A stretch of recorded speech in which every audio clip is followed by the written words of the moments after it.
जय शेतकरी मित्रांनो, कर्जमाफीबाबत जे शेतकरी वाट बघत असतील की पुढची यादी कधी लागणार आहे, नियमित कर्जदारांची यादी कधी लागणार, नियमित शेतकऱ्यांना 2 लाख रुपये कसे मिळणार, त्यानंतर काही शेतकरी आहेत त्यांची परिस्थिती गरीब आहे, मात्र त्यांनी इन्कम टॅक्स भरलेला होता आणि त्यांना या कर्जमाफीमधून वगळलेला आहे।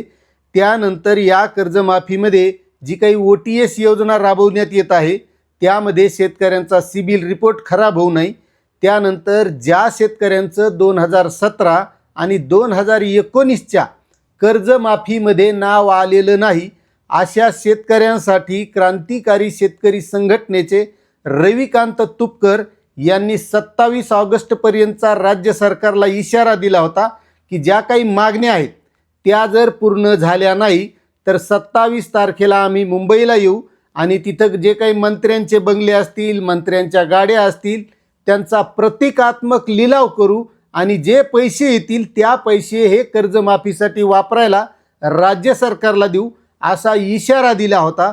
मात्र आता रविकांत तुपकर यांना राज्य सरकारनं पोलिसांकरवी एक नोटीस पाठवलेली आहे।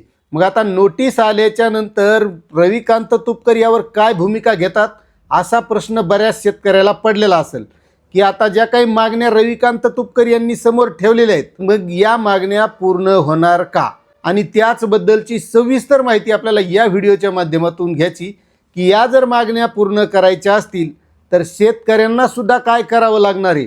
नुसतं एकट्या रविकांत तुपकरांनी केलं म्हणजे होईल असं होणार नाही, कारण या राज्यामध्ये आपल्याला कलम 19 प्रमाणे आपल्याला बोलण्याचा अधिकार आहे, आपल्याला आपल्या मागण्या मागण्याचा अधिकार आहे।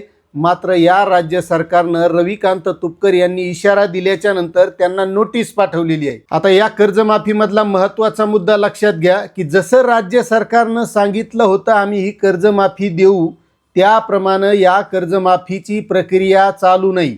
यामध्ये तांत्रिक अडचणी दाखवण्यात चालू आहेत, काहीतरी नावामध्ये चुका आल्यात, कोणाचा आधार नंबर चुकायला आहे असं म्हणू डळमळीतपणा चाललेला आहे।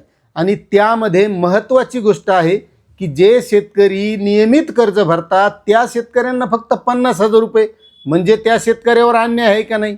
त्या शेतकऱ्यांना सुद्धा 2 लाख रुपये मिळणं गरजेचं आहे।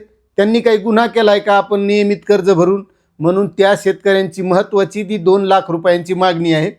त्यानंतर काही गरीब शेतकरी असतात त्यांना इतर दुसरे कोणतेही कर्ज काढावं लागतात, मुलांचं शिक्षण असेल, घर बांधकाम असेल, अशा वेळेस त्यांना इन्कम टॅक्स रिटर्न भरावा लागतो आणि मग ते गरीब शेतकरी असतात, इन्कम टॅक्स भरल्यामुळे त्यांना या कर्जमाफीपासून वंचित ठेवल्या जाते, मात्र त्यांना सुद्धा या कर्जमाफीमध्ये घेतलं पाहिजे।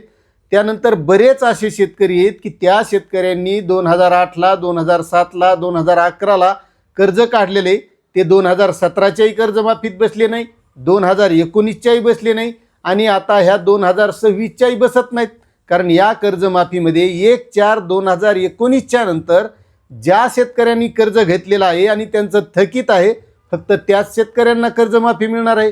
मात्र एक मागणी या अगोदर पूर्ण झालेली आहे की जे 2019च्या कर्जमाफीमध्ये पात्र होते त्यांना 50,000 रुपये देण्यात येणार होते, आता त्यांना सुद्धा 2 लाख रुपये देण्यात येणार आहेत।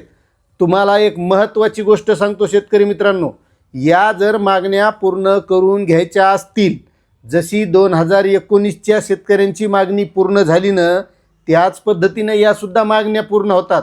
मात्र त्यासाठी शेतकऱ्यांचा पाठिंबा, जे कोणी शेतकऱ्यांसाठी आंदोलन करतील, मग ते रविकांत तुपकर असतील क्रांतिकारी शेतकरी संघटनेच्या माध्यमातून किंवा किसान सभेच्या माध्यमातून अजित नवले साहेब असतील, कोणीही साधा कोणता शेतकरी जरी करीत असेल, तुमच्या गावातला निवेदन जरी देत असेल तर प्रत्येक शेतकऱ्यानं त्याच्या पाठीमागे उभं राहणं गरजेचं आहे, त्यावेळेस या मागण्या पूर्ण होऊ शकतात।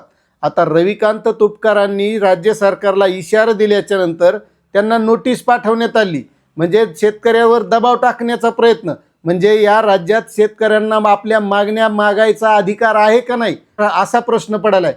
मात्र रविकांत तुपकरांनी सुद्धा यावर सडेतोड उत्तर दिले। त्यांना जी नोटीस पाठवण्यात आली त्या नोटिशीमध्ये सदर निवेदनात बाबींची दखल घेता प्रस्तावित आंदोलनाच्या अनुषंगाने कोणताही दखलपात्र गुन्हा घडू नये, सार्वजनिक शांतता व कायदा सुव्यवस्था अबाधित राहावी, तसेच शासकीय मालमत्तेस कोणतीही हानी होऊ नये या उद्देशाने भारतीय नागरिक सुरक्षा संहिता 2023चे कलम 168 अन्वये आपणास ही प्रतिबंधात्मक सूचना देण्यात येत आहे, तरी आपण आपल्या सहकार्यांनी आंदोलनादरम्यान कोणतेही असे कृत्य करू नये ज्यामुळे दखलपात्र गुन्हा घडण्याची शक्यता निर्माण होईल किंवा सार्वजनिक शांततेस बाधा निर्माण होईल.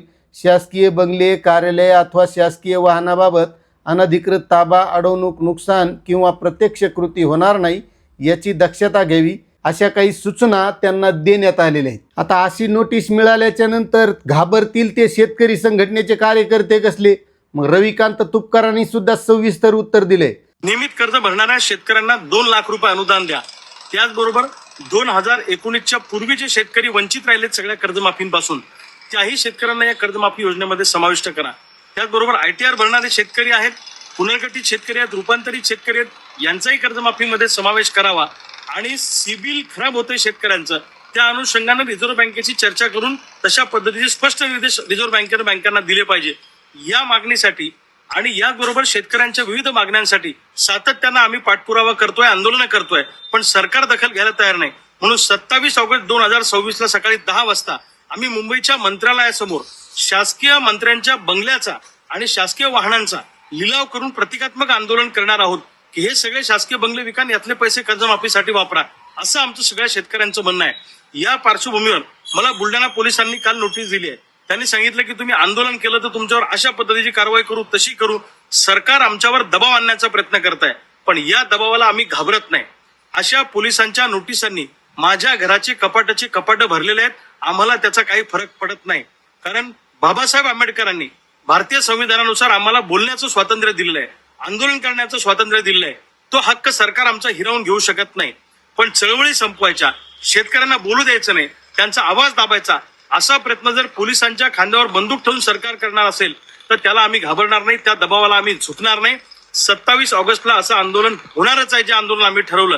तुम्ही गोळ्या घाला, तुम्ही फासावर लटकावा, तुम्ही तुरुंगात टाका, पण आमच्या मागणीसाठी आम्ही मुंबईत येणार आहोत आणि आंदोलनावर आम्ही ठाम आहोत. अशा नोटिसांना आम्ही भीक घालत नाही. शेकडो गुन्हे आमच्यावर दाखल झाले, पण बापाच्या घामाच्या दामासाठी आणि मायचं कुंकू वाचवण्यासाठी प्रसंगी फासावर जाण्याची सुद्धा आमची तयारी आहे. आणि काहीही झालं तरी मुंबईत आंदोलन होणारच, असा इशारा त्यांनी आता सरकारला दिलेला आहे. त्यामुळे शेतकरी मित्रांनो, या जर मागण्या आपल्याला पूर्ण करून घ्यायच्या असतील तर आपल्याला रविकांत तुपकर यांच्या पाठीमागे उभं राहणं गरजेचं आहे. किसान सभेच्या माध्यमातून अजित नवले साहेब आंदोलन करतील पुढं, त्यांच्याही पाठीमागे उभं राहणं गरजेचं आहे. कारण जे शेतकऱ्यासाठी लढतात त्यांच्या पाठीमागे जो उभा राहील त्याच शेतकऱ्यांचं आता भलं होणार आहे, हे लक्षात घ्या. त्यामुळं नियमित जे शेतकरी असतील त्यांना जर 2 लाख रुपये पाहिजे असतील, जे शेतकरी 2017 आणि 2019च्या कर्जमाफीतून वगळलेले आहेत त्या शेतकऱ्यांना सुद्धा यामध्ये समावेश करायचा असेल, किंवा 94,000 असे शेतकरी आहेत की जे इन्कम टॅक्स भरणार आहेत, त्यामध्ये सगळेच काही धनदांडगे नाहीत, गोरगरीबसुद्धा आहेत, त्यांचासुद्धा समावेश यामध्ये व्हावा. आणि जे काही OTS योजना राबवली जाते त्यामध्ये शेतकऱ्यांचा सिबिल रिपोर्ट खराब होणार नाही आणि ही कर्जमाफी लवकरात लवकर राबवावी, जेणेकरून शेतकऱ्यांना पुन्हा पीक कर्ज घेण्याचा मार्ग मोकळा होईल. अशा या मागण्या रविकांत तुपकरांनी केल्या आहेत आणि आंदोलनावर ते ठाम आहेत. आणि 27 तारखेला मुंबईला आंदोलन होणारच. त्याच्यामुळे प्रत्येक शेतकऱ्यांना आपल्या पद्धतीने त्यांना पाठिंबा देण्याची गरज आहे. त्यावेळेस या मागण्या पूर्ण होऊ शकतात, अशी ही माहिती होती. आपल्याला माहिती कशी वाटली नक्कीच कमेंट करा. चॅनलवर नवीन असाल तर सबस्क्राईब करा आणि जास्तीत जास्त शेतकऱ्यांना शेअर करा.